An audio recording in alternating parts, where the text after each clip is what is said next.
Swadika, hello and welcome to ASEAN Challenge, the show to give you the latest headlines, hot topics, and updates happening around your ASEAN community in two languages, Thai and English. I'm Rosalind Tepawan. And I'm Alisa สิทธิวงศ์ขอต้อนรับคุณผู้ชมทุกท่านเข้าสู่รายการ ASEAN Challenge ค่ะข่าวสารรอบอาเซียนทั้งภาษาอังกฤษและภาษาไทย And to start the show in ASEAN around us, let's take a look at the biggest trend happening around ASEAN, or soon to be happening, as it's starting off right now in Malaysia. A new digital free trade zone has been kicked off by not only the leader of Malaysia himself, the Prime Minister Najib Razak, but also founder of the global trend e-commerce website Alibaba, Jack Ma. They joined together to create this new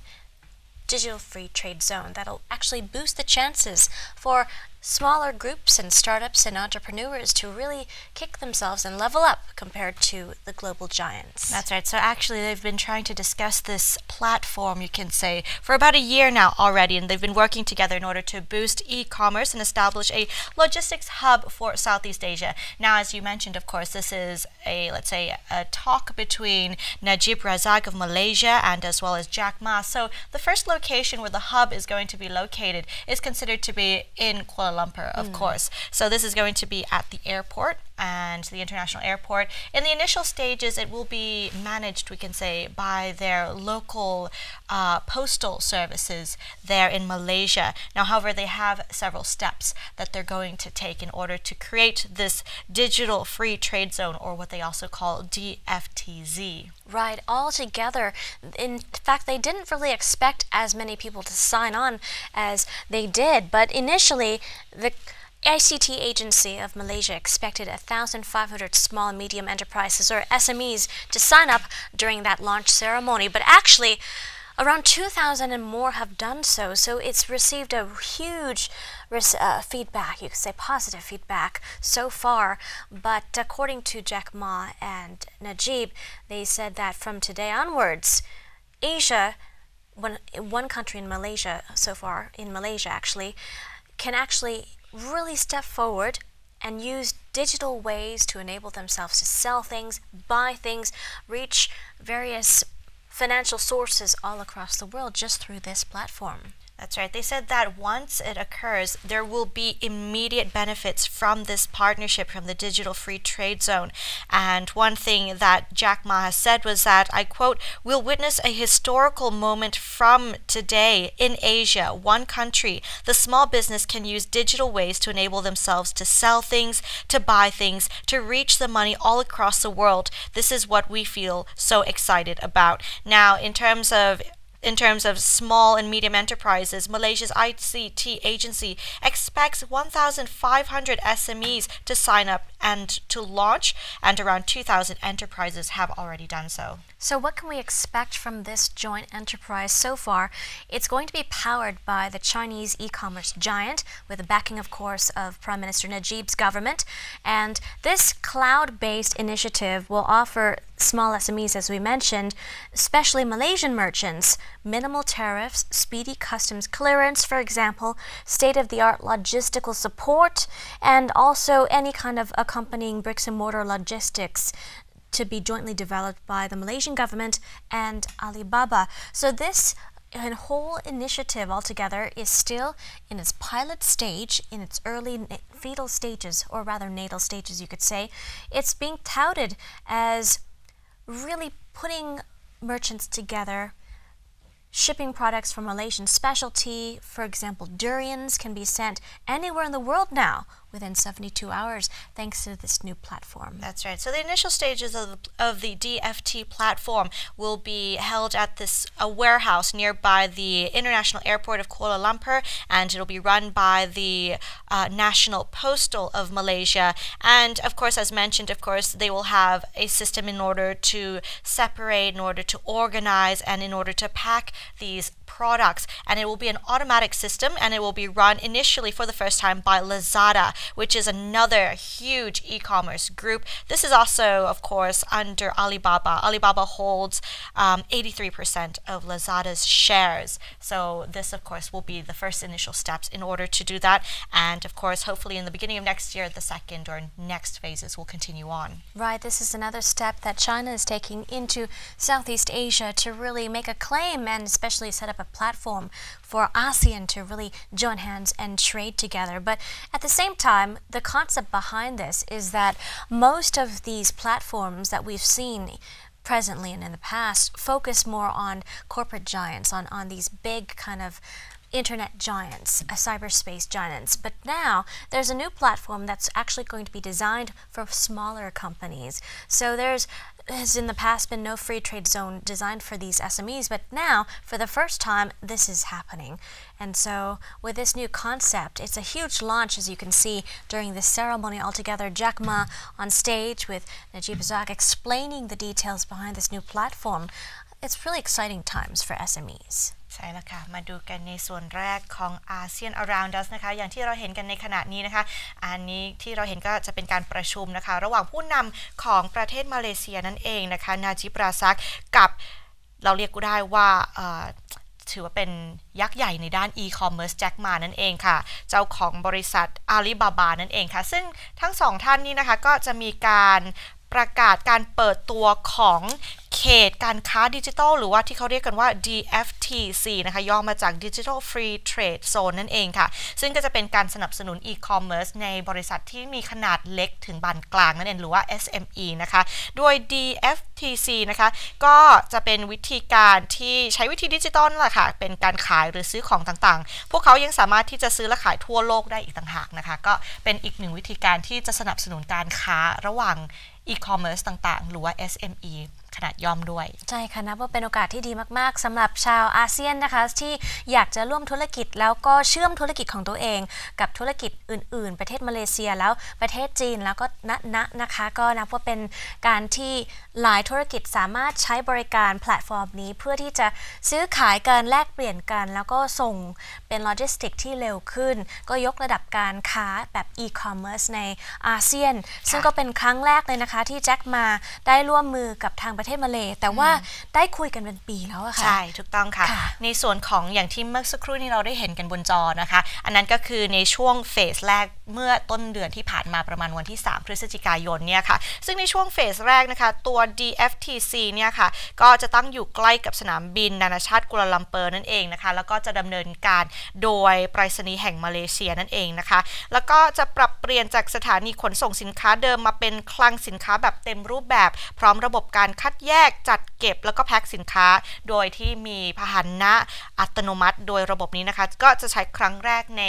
ส่วนของ Lazada ก็เป็นอีกหนึ่งบริษัทยักษ์ใหญ่ที่เป็น e-commerce เช่นเดียวกันแต่ที่ไม่แปลกใจก็คือ Lazada เนี่ย 83% ก็นะคะก็เป็นของ Alibaba เพราะฉะนั้นเนี่ยเราก็จะได้เห็นได้ว่า2บริษัทนี้นะคะก็จะเติบโตไปด้วยกันแล้วเราก็จะเห็นว่าการค้าออนไลน์สำหรับบริษัทที่อาจจะมีขนาดเล็กกับขนาดบานกลางเนี่ยสามารถที่จะไปซื้อขายกันได้ทั่วโลกง่ายขึ้นใช่ค่ะเราก็จะได้จับตาดูนะคะว่าทางแจ็คมาจะสามารถขยายเข้ามาใน South East Asia หรือว่าอาเซียนมากขึ้นยังไงบ้างนะคะเพราะว่าอันนี้เป็นจุดเริ่มต้นค่ะทางแจ็คมาก็บอกว่ามีวิสัยทัศน์ที่จะขยายมากกว่านี้แล้วก็เพิ่มการบริการแบบ e-commerce ให้มากกว่านี้อีกนะคะเราก็จะคอยจับตาดูกันต่อไปค่ะค่ะ and with that said of course we're going to take a short break we'll be back for more news updates soon stay tuned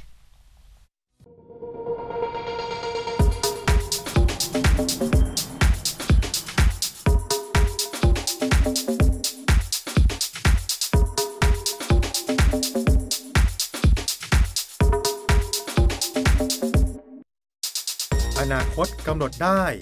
ท่องไปในโลกกว้างพบปะเรียนรู้และร่วมงาน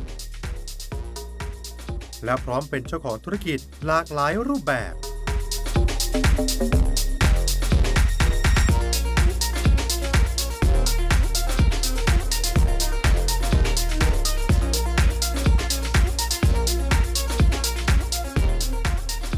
นำชม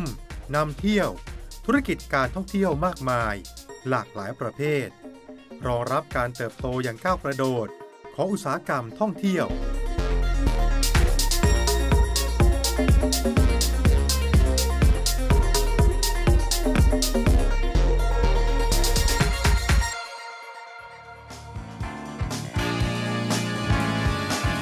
โรงแรม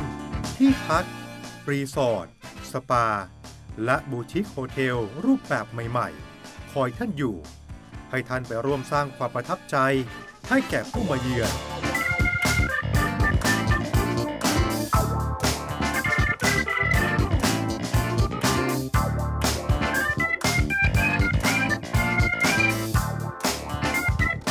สายการบินสนามบินในประเทศและในภูมิภาคจำนวนผู้โดยสารที่นับวันจะเพิ่มจำนวนมากขึ้นในการเดินทางต้องการท่านไปร่วมงาน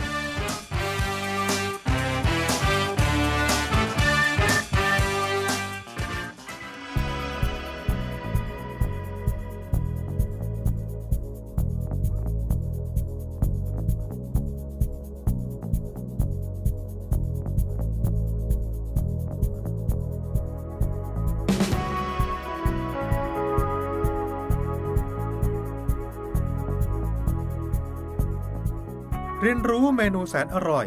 ในห้องฝึกปฏิบัติการที่มีอุปกรณ์ครบถ้วนพรั่งพร้อมได้ไปฝึกงานทั้งในและต่างประเทศประกอบอาหารไทยจีนยุโรปโอกาสอันเลอเลิศที่นี่ที่เดียวเพื่อเตรียมถูกประมูลตัวไปเป็นกุ๊กค่าตัวแพงในภัตตาคารทั่วโลก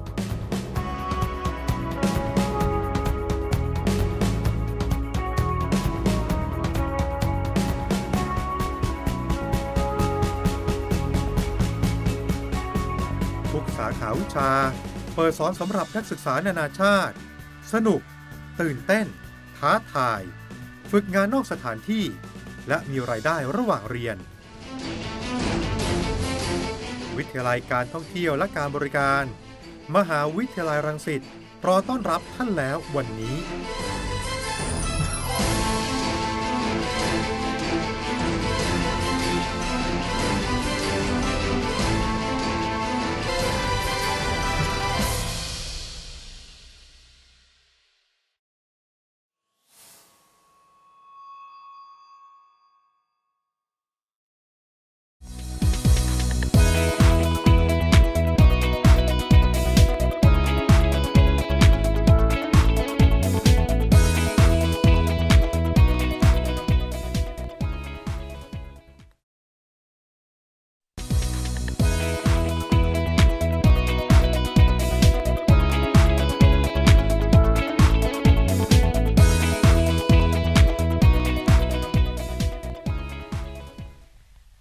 Welcome back to ASEAN Challenge. Into hot topics now and hot issues. We'll take a look at what's making headlines around ASEAN. And of course, none other than the ASEAN Summit just happened on Monday and Tuesday, where leaders around ASEAN plus gathered to talk about important things in the official dialogue for the official ASEAN Summit of the year in Manila. That's right. So not only did the member countries of ASEAN join together as well, but the U.S. President Donald Trump, Chinese Premier Li Keqiang, and Japanese Prime Minister Shinzo Abe also joined in on the meetings as well. After the ceremony, of course, the Southeast Asian leaders proceeded with the plenary session where they were talking about large ranges of issues, including counterterrorism, the South China Sea, and North Korea's nuclear program. Right, indeed. A very important meeting with important topics to discuss, and no clear conclusion as to how to develop and move forward just yet. But altogether, it was a very important meeting where many countries, even Canada, participated in the sidelines as well. But despite the grandness of the meetings, despite the friendliness of the handshakes there with the U.S. President joining in as well, Donald Trump, it's been there's a little bit of activity going on the side skirts as well. That's right. About 1,000 protesters clashed with riot police in Manila on Monday, November 13th, let's say, protesting against the United States President Donald Trump as a 2-day regional meeting as it kicked off. So, of course, there was a lot of conflict going on the outside of the meeting. Around 500 police armed with batons and shields hosed down protesters in order to prevent them from reaching the Philippine International Convention Center where the meeting was held, and at least one policeman was seen to have been injured in the clashes. But luckily, though, no major injuries have been reported so far. Right. During the meetings, we could see how the relationship between the Philippines and the U.S. has warmed, but despite that, many people, as you mentioned, did not agree with that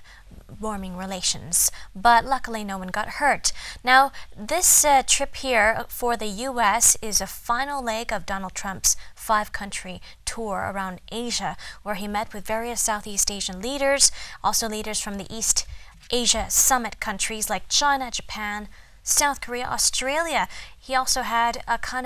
bit of a tense situation going on in Vietnam, where China and Vietnam had met, but he intended to arbitrate, mediate, but that wasn't necessary. That's right. So we can see here the atmosphere in the meeting itself. There were meetings as well as there were performances going on, and of course the special ASEAN handshake that now other countries had the experience to try to, on stage and hold each other's hands, where they cross hands and hold each other's hands. So that's what we call the ASEAN Summit handshake. Right. So Donald Trump, of course, seemed a little confused at the beginning, but he got a hold of it, so it was all good. There you go. Well, a very important meeting once again, successfully complete, and we now wait for the next ASEAN meeting in a new country the next year. But altogether, it seems that the meeting had accomplished what it set out to do. So lots of smiles. ใช่แล้วค่ะมาดูกันในส่วนของการประชุมอาเซียนครั้งที่31นะคะที่เพิ่งผ่านพ้นไปเมื่อวันจันทร์วันอังคารที่13พฤศจิกายนที่ผ่านมานะคะก็อย่างที่เราเห็นกันในขณะนี้นะคะก็เป็นการประชุมกันระหว่างสมาชิกอาเซียน10ประเทศรวมไปถึงผู้นำประเทศอื่นๆด้วยนะคะก็ได้ร่วมกันประชุมหารือเรื่องราวสำคัญต่างๆนะคะในครั้งนี้นะคะประธานาธิบดีโดนัลด์ทรัมป์ของสหรัฐอเมริกาก็ได้เข้าร่วมการประชุมสุดยอดผู้นำอาเซียนและประเทศคู่เจรจาครั้งนี้ด้วยนะคะครั้งนี้ก็จะจัดขึ้นที่กรุงมะนิลานั่นเองค่ะแต่ว่าบรรยากาศภายนอกการประชุมเนี่ยค่ะก็ไม่ค่อยราบรื่นเท่าไหร่นะคะอย่างที่เราเห็นในขณะนี้ภาพที่เราเห็นขณะนี้ก็คือผู้ประท้วงค่ะผู้ที่มาประท้วงนายโดนัลด์ทรัมป์นั่นเองก็ต้องมีตำรวจนะคะมาคอยฉีดน้ำเพื่อไม่ให้ผู้ประท้วงเนี่ยค่ะเข้าไปถึงห้องประชุมได้ค่ะก็ได้ทราบกันนะคะว่าจากการประท้วงครั้งนี้มีตำรวจท่านหนึ่งได้เจ็บตัวนะคะแต่ว่าไม่มากก็นับว่าเป็นการประท้วงที่ได้จัดการแล้วก็คอนโทรลได้ดีค่ะค่ะแต่ในส่วนของข้อดีของการประชุมในครั้งนี้เขาก็ได้เจรจาในส่วนของประเด็นสำคัญต่างๆไม่ว่าจะเป็นประเด็นที่เกี่ยวข้องกับการก่อการร้ายหรือว่าประเด็นที่เกี่ยวข้องกับทะเลจีนใต้นะคะก็ถือว่าภายในห้องประชุมเนี่ยก็ถือว่าราบรื่นถึงแม้ว่าภายนอกเนี่ยก็จะเกิดการประท้วงกันสักเล็กน้อยนะคะเราก็จะคอยติดตามกันนะคะว่าอาเซียนจะมีผลการประชุมออกมาเป็นยังไงบ้างดำเนินการต่อยังไงบ้างแต่ว่าปีหน้านะคะเราก็จะได้ทราบว่าอาเซียนประธานอาเซียนก็จะไปที่สิงคโปร์กันแล้ว so we'll keep you posted on what happens next as they pass the torch from the Philippines to Singapore. That's right. Moving on to two other countries, though, in terms of relationships as well. Chinese President Xi Jinping and Vietnamese counterpart President Tran Dai Quang met together on Monday, November 13th in Hanoi, and it was considered as an official visit to Vietnam, his first overseas trip for Chinese president, of course, since he was re-elected at the party Congress last month. Now, Xi received a state welcoming ceremony in Hanoi only hours after the U.S. President Donald Trump told the Vietnamese president that he was prepared to mediate between claimants to the South China Sea and acknowledge that China's position was a problem. Luckily, that wasn't necessary for him to do, as the reception was quite peaceful, and there are still some smiles despite the tension existing. But the tensions and relations actually had particularly been strained since July this year between Hanoi and Beijing, when China tried to put more pressure onto Vietnam to stop their oil drilling in the disputed area in the South China Sea, where many ASEAN countries, 4 ASEAN countries together with Taiwan, have laid claim to various spots in that area. So not only Brunei, Indonesia, Malaysia, the Philippines as well as China, Taiwan and Vietnam all lay claim to that particular area. So once again, it's an issue that continues to develop with no compromise as of yet. ใช่แล้วค่ะมาดูกันในส่วนข่าวที่2นะคะอีก2ประเทศนะคะที่ได้มาร่วมประชุมกันค่ะทางรัฐบาลเวียดนามนะคะก็ได้ต้อนรับประธานาธิบดีสีจิ้นผิงผู้นำของจีนค่ะที่กรุงฮานอยนั่นเองทั้ง2ประเทศนี้นะคะก็ได้พยายามที่จะขยายความสัมพันธ์ทางการค้าและทางการแก้ไขการขัดแย้งเหนือดินแดนนะคะขออภัยค่ะทางทะเลจีนใต้นับว่า2ประเทศก็ได้รับความตึงเครียดกันเล็กน้อยนะคะหลังจากที่ประเทศจีนได้พยายามที่จะคุมเข้มไม่ให้ประเทศเวียดนามเข้าไปเจาะน้ำมันในช่วงสเปรดลีหรือว่าใน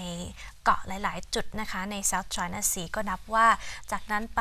ก็คือความสัมพันธ์ระหว่าง2ประเทศก็เริ่มตึงมากขึ้นแต่หลังจากนั้นนะคะก็ที่การประชุมกันครั้งนี้ก็นับว่ามีการตกลงกันหรือว่าอะไรลงตัวดูว่ามีการต้อนรับดีอะค่ะจากประเทศทั้ง2ประเทศก็บางทีอาจจะมีความสัมพันธ์ที่ดีขึ้นมากขึ้นเราก็จะคอยรายงานเรื่อยๆนะคะว่าจะมี outcome อะไรบ้าง That's right. Moving on to other types of meetings, of course. Recently, a lot of countries are meeting together in order to clear out some of the issues and trying to enhance relationships as well. Moving on to countries within the Tpp Agreement or the countries in the Trans-Pacific Partnership Trade Deal. Now, as we know that the United States has left the TPP, but however, the rest of the 11 countries have decided that they will move ahead without the United States, and in order to, for example, to raise benefits in order to have more in terms of commerce and clear out other problems as well. Ultimately, they're hoping to invite the U.S. back into the agreement, which they've now called a new name. They've called it the Comprehensive and Progressive Agreement for Trans-Pacific Partnership. In other words, CPTPP. So these countries that are still pushing forward with the CPTPP now are trying to slowly appeal to the U.S. to get them to rejoin again. But despite that, a lot of the provisions had been modified, you could say, after the U.S. pulled out and sudden resistance from Canada as well. 20 provisions had been suspended so far, including some related to issues protecting labor rights, the environment, also issues with intellectual property, which was one of the big sticking points after the U.S. withdrawal. That's right. So we're going to have to see how these agreements, how they're going to move on, and we'll see if the United States does come back into the TPP, of course. Indeed. ค่ะมาดูกันในส่วนข่าวที่3นะคะข่าวที่เกี่ยวข้องกับการประชุมของ TPP นั่นเองค่ะการประชุมสุดยอดกลุ่มความร่วมมือทางเศรษฐกิจเอเชียแปซิฟิกหรือ APEC 2017นะคะที่เมืองดานังก็มี11ประเทศสมาชิกนะคะที่อยู่ในหุ้นส่วนยุทธศาสตร์เศรษฐกิจเอเชียแปซิฟิกหรือว่า TPP ค่ะก็ได้ตกลงที่จะร่วมกันผลักดันแล้วก็ร่วมมือกันทางการค้านะคะโดยที่จะเดินหน้าต่อไปโดยที่ไม่มีสหรัฐอเมริกาค่ะอย่างไรก็ตามนะคะเขาก็อยากจะเชิญชวนสหรัฐให้กลับเข้ามาเป็นสมาชิกของ TPP อีกครั้งหนึ่งก็ต้องดูว่าจะเป็นอย่างไรกันต่อไปนะคะใช่ค่ะแต่ที่เรารู้กันนะคะ11ประเทศนี้ไม่ว่าจะเป็นประเทศญี่ปุ่นนิวซีแลนด์แคนาดามาเลเซียสิงคโปร์เวียดนามบรูไนออสเตรเลียชิลีนะคะเปรูด้วยพร้อมกับเม็กซิโกก็ยังร่วมอยู่ในCPTPP ที่เขาตั้งชื่อใหม่นะคะแล้วก็จะดำเนินการต่อในการหลายเรื่องนะคะไม่ว่าจะเกี่ยวข้องกับเรื่องการแรงงานนะคะหรือว่าสิ่งแวดล้อมด้วยหลายๆจุดเลยค่ะค่ะก็ต้องติดตามกันดูนะคะว่าจะเป็นอย่างไรกันบ้างสหรัฐจะกลับมาหรือเปล่าและจะดำเนินการอย่างไรต่อไปกับนโยบายต่างๆนะคะ Alright, moving on to some lighter news updates now about let's see something that they have been able to catch on video, and this is considered quite rare. It was a Bornean clouded leopard which was caught on video in Malaysia. Now not only was it just one leopard, but it was a mother leopard and 2 baby cubs. Oh wow. So we would think that these species, these species of leopards are actually extinct. But the great news is finally spotting one on camera and learning that actually at this reserve, there are more than 700 still alive at this reserve in Malaysia, a forest reserve protected by many countries joined together, whether it's Malaysia or other countries, including, say, Indonesia as well, joining in to try and preserve these precious animals. That's right. So as we can see at the moment now, this footage here was taken by photographer Michael Gordon. It shows a female leopard and 2 young cubs crossing a road and walking into the bush in the Dera Makot Forest Reserve in Malaysia's Sabah state, where the elusive cat was first sighted at night on camera traps in 2010. Now, the reason why they say it's rare is because rarely would you find this leopard species during the daytime, and with only 700 of them left in the wild, we can say that it is quite rare for them to be seen with 2 baby cubs as well. Right. According to research, there have been reports that the animal's habitat itself has shrunken by 1/10 each year over the last 2 decades, so adding more pressure to their species. And so, according to the World Wildlife Fund, they say that these species themselves particularly have been hit hard by poaching, deforestation, and commercial issues. They themselves are facing a lot of threat because of what they feed on. They're predators in these areas, feeding on monkeys, small deer, birds, even lizards as well. So they need a lot of help, and they're getting help, hopefully, from this area in Borneo, shared by Malaysia, Indonesia, and Brunei. That's right. So we can see here, this is the clouded leopard, and in which extends from Nepal on the Indian subcontinent to southern China and throughout Southeast Asia. The island's clouded leopard has small cloud marks, as we can see on the baby cub at the moment now. A double stripe down its back, and its grayer fur is darker than the mainland species. So this is the distinction between the clouded leopard and to some of its closest relatives. Right, very precious animals indeed, and hopefully with these spottings and these sightings and shots, the forest reserves will be able to take better care of them and monitor the issues of poaching and various commercial purposes as well. ใช่แล้วค่ะอย่างที่เราเห็นกันในขณะนี้นะคะนี่คือแม่เสือดาวลายเมฆเบอร์เนียลแล้วก็ลูกอีก2ตัวนะคะที่ได้ถูกบันทึกภาพเอาไว้นะคะในขณะที่มันกำลังเดินเล่นในเขตป่าสงวนมาเลเซียในสัปดาห์ที่แล้วนะคะนับเป็นการพบเห็นที่ถือว่าหาได้ยากนะคะเพราะว่าสำหรับสัตว์ตัวนี้นะคะไม่ค่อยจะเจอในธรรมชาติแถมไม่พอนะคะไม่ค่อยจะเจอในช่วงกลางวันด้วยตอนนี้นะคะในส่วนของสัตว์สปีชีส์นี้นะคะเสือดาวสปีชีส์นี้ก็จะเหลืออยู่ในโลกประมาณแค่700ตัวเท่านั้นค่ะเขาบอกว่าทุกปีนะคะก็สถานที่ที่อยู่นะคะก็ลดประมาณ 10% ทุกปีจาก20 ปีที่ผ่านมามันก็ทำให้กดดันนะคะทางแมวพันธุ์นี้ก็เลยพิเศษถูกต้องค่ะสำหรับความแตกต่างนะคะอย่างที่เราได้เห็นกันเมื่อสักครู่เนี่ยอย่างชื่อก็ได้บ่งบอกไว้ว่าลายจุดของมันเนี่ยจะเป็นเหมือนเมฆมากกว่านะคะแล้วก็สีก็อาจจะแตกต่างจากญาติของมันที่เราอาจจะเห็นได้บ่อยๆนะคะเพราะฉะนั้นเนี่ยในขณะนี้ก็ต้องดูแลรักษาให้มันอยู่ในธรรมชาติแล้วก็ให้มันอย่าเพิ่งสูญพันธุ์เลยเนาะใช่ค่ะรักษาไว้ให้ดีนะคะก็นับว่าเป็นข่าวที่ดีที่เราได้เห็นจากประเทศอินโดนีเซียมาเลเซียแล้วก็หลายๆประเทศบรูไนด้วยนะคะ We'll keep you posted on more rare animal sightings around ASEAN where there are so many to watch. But with that said, let's take a short break. When we come back though, more colorful dates to mark your calendars with in ASEAN calendar. Stay tuned. พักกันสักครู่ค่ะ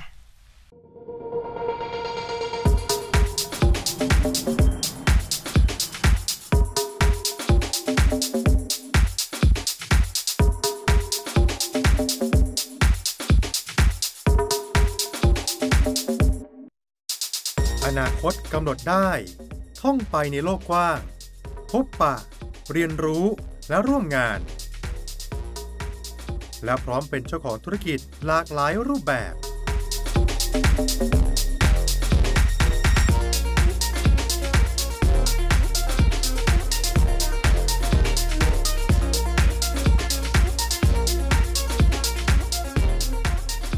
นำชม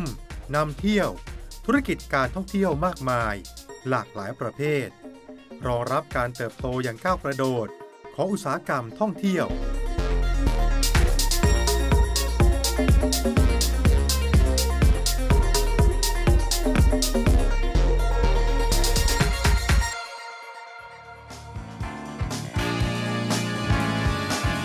โรงแรมที่พักรีสอร์ทสปาและบูติกโฮเทลรูปแบบใหม่ๆคอยท่านอยู่ให้ท่านไปร่วมสร้างความประทับใจให้แก่ผู้มาเยือน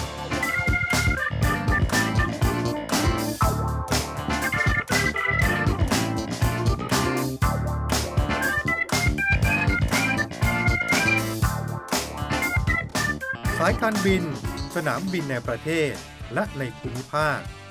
จำนวนผู้โดยสารที่นับวันจะเพิ่มจำนวนมากขึ้นในการเดินทางต้องการท่านไปร่วมงาน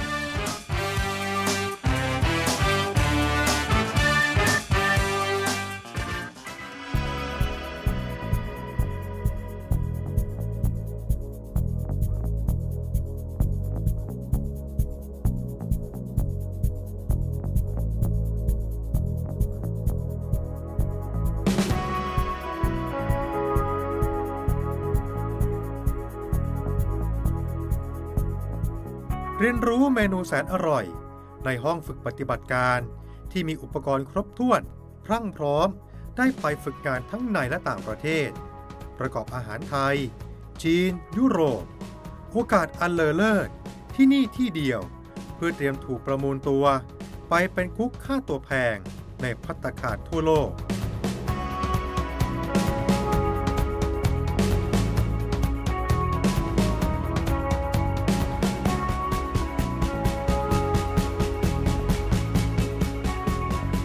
สาขาวิชา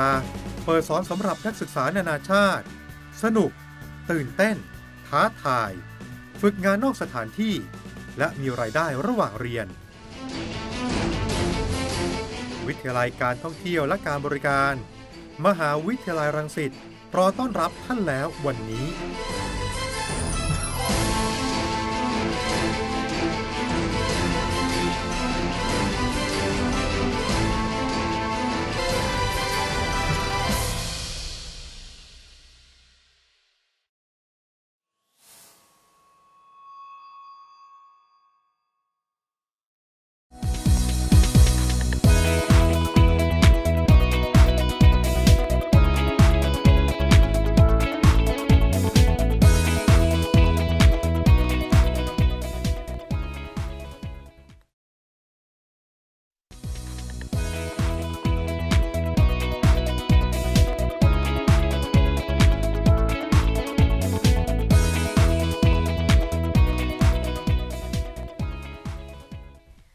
Welcome back. Up next is ASEAN calendar with various dates to mark your calendars with. ใช่แล้วค่ะกลับเข้าสู่รายการ ASEAN Challenge ในช่วงนี้ ASEAN Calendar ไปดูกันค่ะว่าจะมีอีเวนต์อะไรกันบ้าง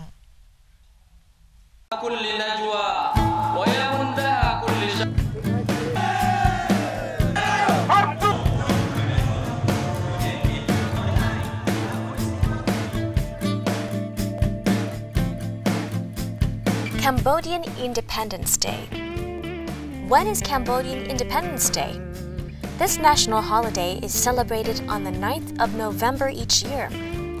If the 9th of November falls on a weekday, the following working day will be a holiday. The holiday was established to celebrate the anniversary of Cambodia's independence from France on the 9th of November 1953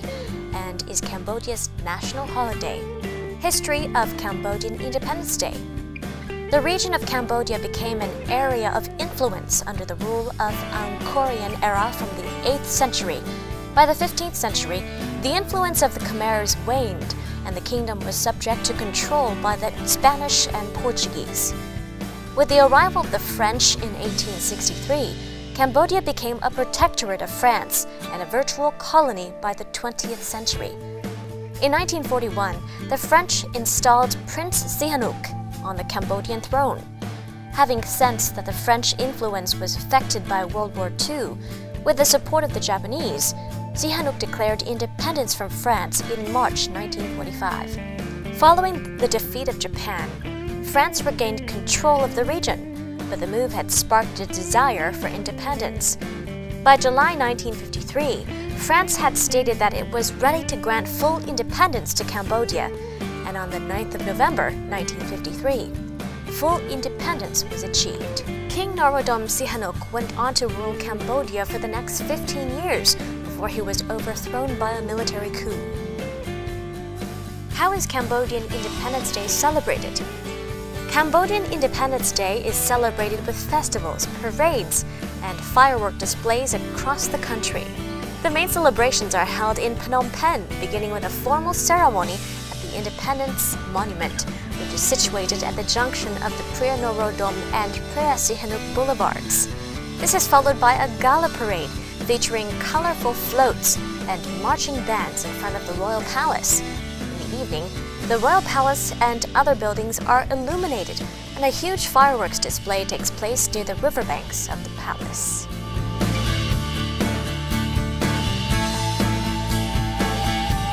The 20th of November 2017, Royal Thai Navy Day. November 20 is annually observed as Royal Thai Navy Day, commemorating the date in 1906 that King Chulalongkorn officially opened the Royal Thai Naval Academy. Established in 1898 and originally located on the Royal Yacht Mahachakri and some other boats donated by the king, the academy later moved to Wangdom Palace in Thonburi, in the compound of the present headquarters of the Royal Thai Navy, then to Sattahip, and finally to its current location in Samut Prakan in 1952. The Royal Thai Navy had become active on April 8, 1887. Established by Admiral Prince Apakara Kyatiwong, Prince of Chumphon, who is considered the father of the Royal Thai Navy. His birthday is observed by ceremonies on December 19th of each year. Royal Thai Navy Day is not to be confused with Thai Navy Memorial Day on January 17th, which commemorates a decisive battle with the French off Koh Chang in 1941. The first major engagement by the fledgling Siamese Navy occurred on July 13, 1893, in what has come to be called the Pak Nam Incident, during the Franco-Siamese War. While sailing off Pak Nam through Siam's Chao Phraya River, 3 French ships were fired on by Fort Chulajom Klao and a force of 5 gunboats when attempting to cross the bar on the way to the capital city of Bangkok. The Siamese also sunk several junks and a cargo ship in the river, creating only one narrow passage which the French had to traverse. Ultimately, the French forced their way through the Siamese line, ramming and sinking one gunboat in the process. Another was hit by shell fire. 10 men were killed and 12 others wounded. One French warship was grounded on Lam Lampu Rai, while 2 ships proceeded on to Bangkok. 3 French men were killed and 2 others were wounded. The Siamese fort was not damaged. In January 2003, anti-Thai riots were sparked in Phnom Penh by incorrect news reports of a claim by a Thai actress that the Angkor Wat temple complex belonged to Thailand, not Cambodia. Chakri Narubed was sent to help with any evacuation of Thai citizens from Cambodia. Following an undersea earthquake in the Indian Ocean, tsunamis struck multiple regions around the Indian Ocean, including the Andaman Sea coast of Thailand. The personnel of Chakri Narubed were part of a 760-craft-strong response by the Thai military to the disaster. This task force was involved in search and rescue around Phuket and the PP Islands, treatment of wounded and handling of dead, and repair work to schools and government facilities.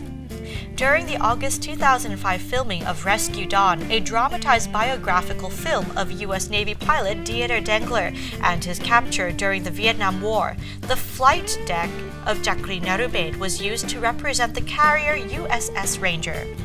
In November 2010, the ship was involved in flood relief operations following the 2010 Thai floods.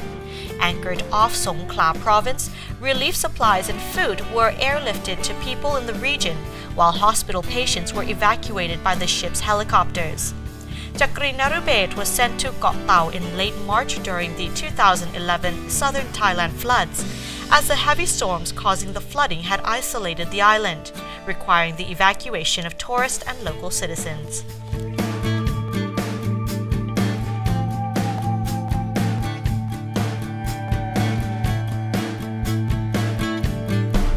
the Gigantes Festival. The month of November is the busiest time of the year for the Angono folks. This is the time when people prepare themselves for the celebration of the Gigantes Festival. The festivity got its name from the papier-mâché giants that is always brought out to include in the celebrations. The origin of these giants were said to be the papier-mâché giants used by the Angono natives before against the Spanish oppressors as a form of protest against them. The preparations start as early as September. During this time, you can hear a faint sound of drums and lyres practicing their parade piece, whether a traditional parade piece, the classic Voltes V theme song, or something from the latest array of music, such as Lady Gaga's Bad Romance. During the month of October, more preparations are becoming visible. Besides the sound of the drums and lyres, the sound of the majorette's whistle can also be heard. The participants of the parade are starting to hold their routine practices, including the perhadoras. Perhadoras are participants who usually wear wooden clogs, or bakya in Filipino. They wear colorful attires, and they hold wooden paddles, which signifies the history of the Angono, that the town was once a fishing village. At the same time, the installment of banderitas are being held. These banderitas are pretty important because aside from the fact that these give the fiesta feeling a little more boost, the banderitas used in Angono are made out of recycled materials because it minimizes the use of paper, so it saves a lot of trees from being cut. These recycled banderitas also prove that Angono is an environmentally friendly town, which is synonymous to one of the current mayor's advocations, Zero Basura, or zero trash. And then come the month of the festivities. The town of Angono buzzes with so much life once the month of November comes in. People prepare their houses for the arrival of friends and relatives who will celebrate the fiesta with them. Mothers keep themselves busy with budgeting their money for the food to be prepared during the fiesta feast. The festival starts on the 22nd of November, and it starts off with a Vísperas Mayores, which is a parade of the marching bands and drum and lyres sponsored by each barangay of Angono. It's done in the morning and in the afternoon, and some of the giants and local officials join in the parade in the afternoon. The celebration of the festival starts off with a mass the next day, and this mass is celebrated together with the bishop of Antipolo, and a parade happens right after the mass. Also, the festival coincides with the celebration of the feast day of Christ the King, which is the reason why, under the slogan Viva San Clemente, there's also another slogan that says Mabuhay Kristong Hari, as a commemoration for the other special event. This includes all of the papier-mâché giants, the officials, and this includes papier-mâché carabaos that are beautified by extending eyelashes and putting on capes, and just recently, papier-mâché vegetables.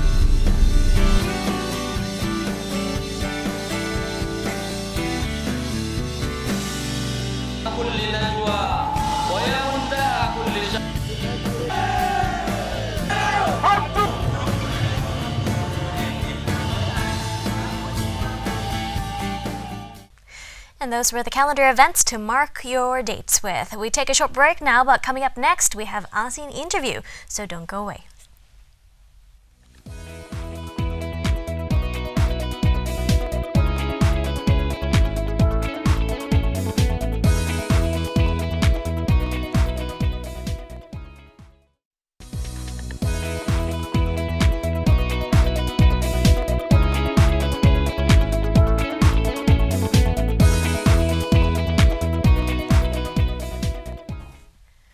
Welcome back to the program. Into ASEAN interview, we discuss a new report that's come out to indicate one ASEAN country being one of the highest risks of being affected by climate change, and that is none other than Myanmar. According to a new report coming out from the German Watch organization, as of 2016, it indicated that Myanmar is one ASEAN country that's one of the heaviest hit by climate change since between 1999 and 2016. It indicates that this country has been, you could say, damaged with several casualties ever since the cyclone Nargis hit in 2008. According to research, they say it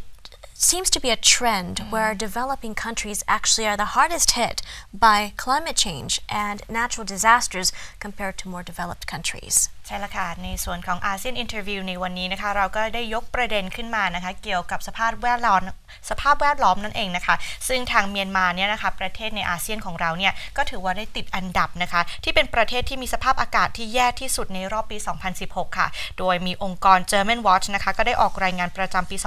2559 นั่นเองชี้ว่าเมียนมาเนี่ยติดอันดับ1ใน10นะคะของประเทศที่ได้รับผลกระทบหนักที่สุดจากสภาพอากาศเปลี่ยนแปลงในระหว่างปี 2537 ถึง 2556 นะคะขณะนี้นะคะประเทศฮิติก็อยู่อันดับ1นะคะแต่ว่าอย่างไรก็ตามก็ถือว่าประเทศเมียนมาอยู่ในแถบอาเซียนของเราก็น่าเป็นห่วงอยู่นะคะในส่วนของสภาพอากาศนั่นเองเอาเป็นว่าเดี๋ยวเราไปชมกันนะคะว่าเรื่องราวจะเป็นอย่างไรกันบ้างค่ะ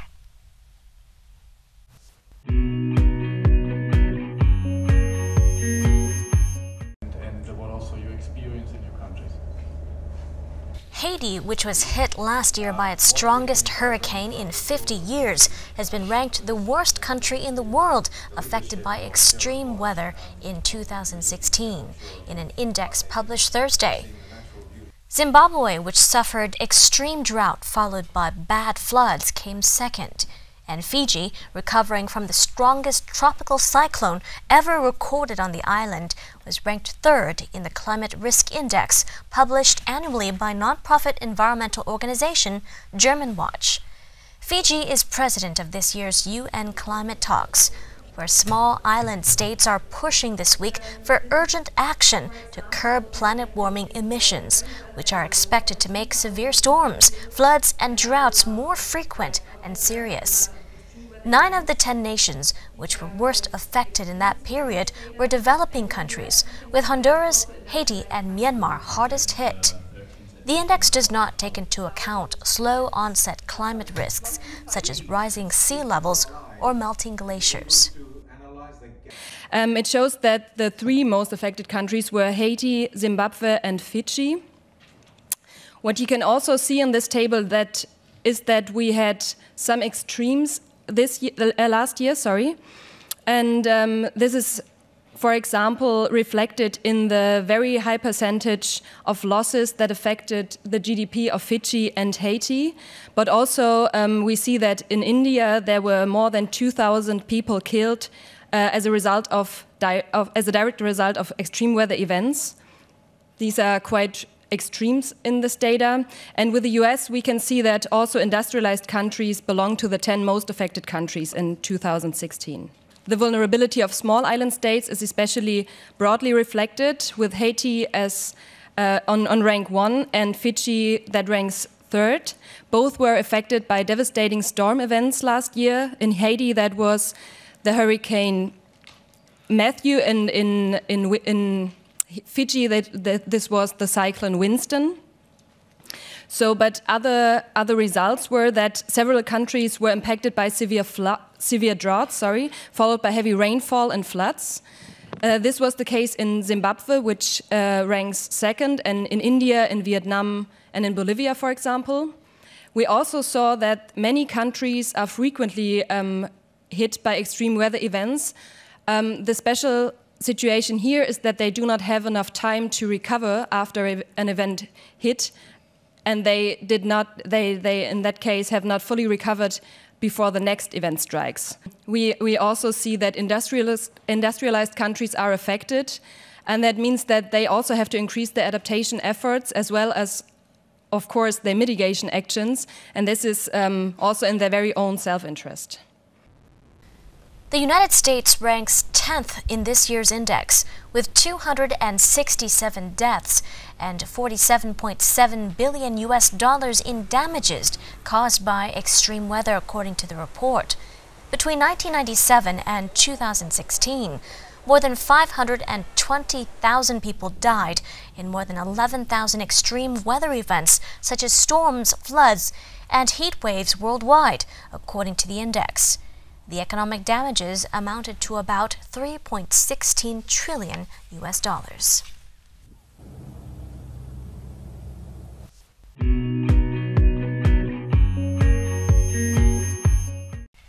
And that was your ASEAN interview this week, with Myanmar hitting the top records of ASEAN in the hardest hit countries by climate change and natural disasters, something ASEAN has to join hands to work against for preemptive efforts. And with that, we wrap up ASEAN Challenge this week. Thanks for joining us. We'll see you again soon next week. For now, สวัสดีค่ะ สวัสดีค่ะ